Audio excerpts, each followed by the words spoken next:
Two Twins in Eve, episode 20. Wow! I am your host, the Lone Wolf, and today I want to talk to you about the story of EVE Online. Given these live events, I thought it would be nice to make the episode about this. What you're seeing in the background is the second mission of the Galente Epic Arc, which my brother started recently, and on some of the missions he has asked me to help out, especially the combat missions. It's against the rogue drones. I'll keep you informed if it's worth it or if I start the Epic Arc myself. Before I get started, I wanted to mention a few things. First of all, I wanted to thank Xenadis for correcting my mistake in the previous video. So it's not by shooting the Sunshine Mothership that we can collapse the wormholes in these live events, but it's by shooting gravimetric ECM at the wormhole, and this is a role-playing element that has developed over time during the live events. The second thing I wanted to mention was a big thank you to Unseen Path, who mailed me the link to an extra credits episode on the microtransactions on the Escapist website. It's a very interesting website, so I'll link it down below. I think it's definitely worth a look. Alright, the EVE storyline. As most of you will know, but newer players may not be all that into it, the EVE storyline is extremely deep and extremely complex. It spans thousands or even tens of thousands of years, with whole empires rising and then collapsing again, and it's really full of mystery. And because your mind has to fill those gaps in yourself, it makes it a very compelling universe. At least that's my opinion about it.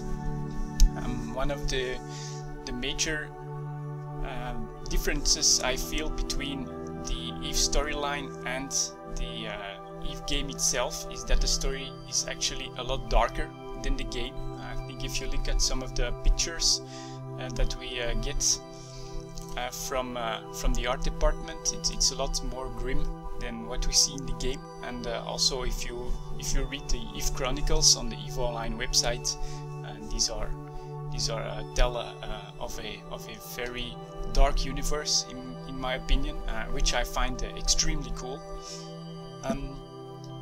The current state of the story are of course the Sunshine invasions, where they're trying to kill the Capsuleers at the moment. Talking about that, yesterday there was actually a false positive on a live event. So there was a slave that was in Alterinur. Somebody in Cinepublic even confirmed it, but there was no invasion later on. So while it was not really a false alarm, the slave was there, but he just jumped back to his home in Stain.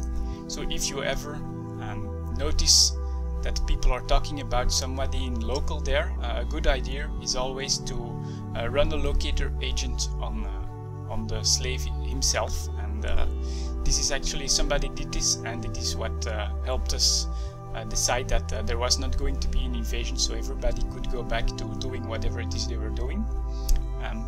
The second current development in the EVE storyline is the Kaldari scientist Hilen Tukos, who has defected to a Minmatar Republic.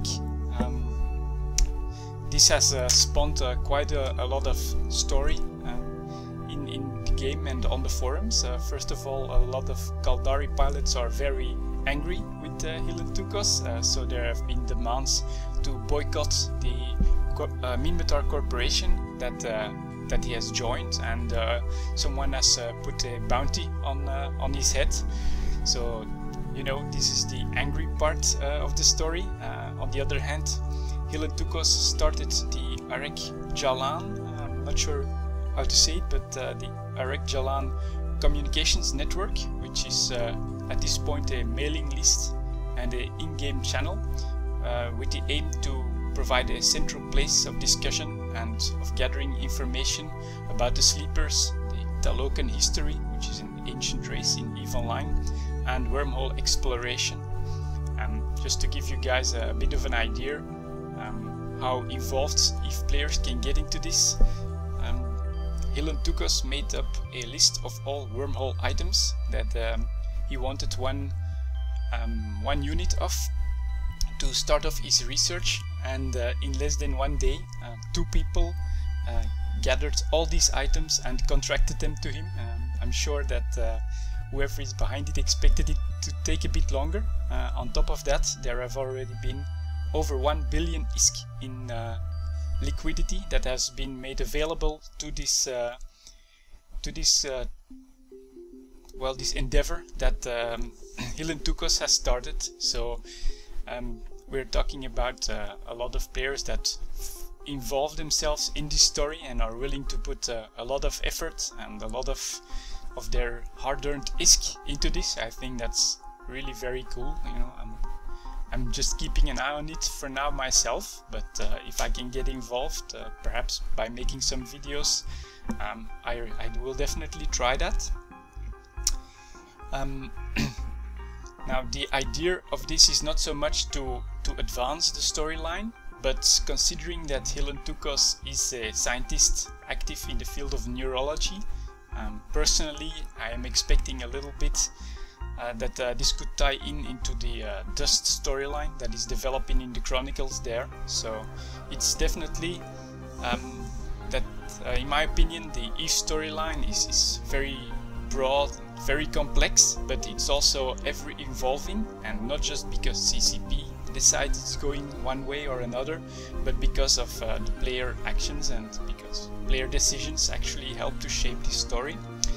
I'll just give you a few examples of this, some of the ones that I have actually experienced in the last 2 years. It's actually some capsuleers, some players that came up with the idea to use gravimetric ECM to distort the wormholes during the live events. CCP accepted this and they incorporated it in how the live events are run.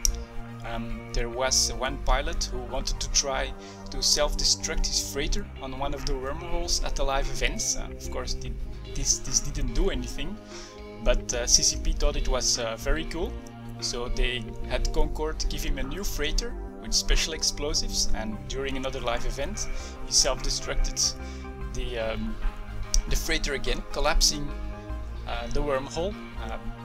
You know, that entire storyline has been made extremely complex and in-depth by the players. I mean, there were drones on the freighter instead of a crew and all of that, you know, to make it humane and all of this. It was really interesting to read all about it and to actually hear about wow, this happened, somebody blew up a freighter and managed to close a wormhole this way. There was also a large invasion in 3 separate systems that I remember, where the Sansha had given themselves timed objectives. If the capsuleers managed to destroy the carriers on time, they would have been able to stop the Sansha from actually hacking Concord, I believe it was. But a large group of loyalist pilots harshly defended a low-sec system where one of the objectives was in the main one, I believe, and so we didn't manage to stop the Sansha that time. This could have gone either way depending on player action. You know, there was also a Pandemic Legion hot dropping a whole capital fleet in low-sec on top of a Revenant. You know, that was extremely laggy, but I was in the fleet at that time, and so many people said, well, what the hell, I'm going to risk my ship, I just want to see this. I don't care if I lose my ship, I don't care if I can stop Sansha or not, I want to see PL dropping I don't know, a few dozen super carriers and carriers on top of this one. That was very cool.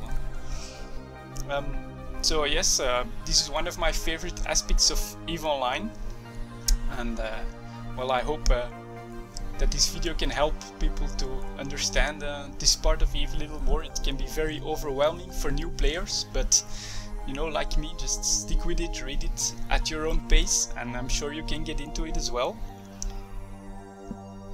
I'm also considering whether or not I want to keep putting some music in the background. I don't know if people find it better or not. Let me know in the comments. And anyway, that's around 10 minutes, so that's going to be it for this episode, and I'll see you guys next time.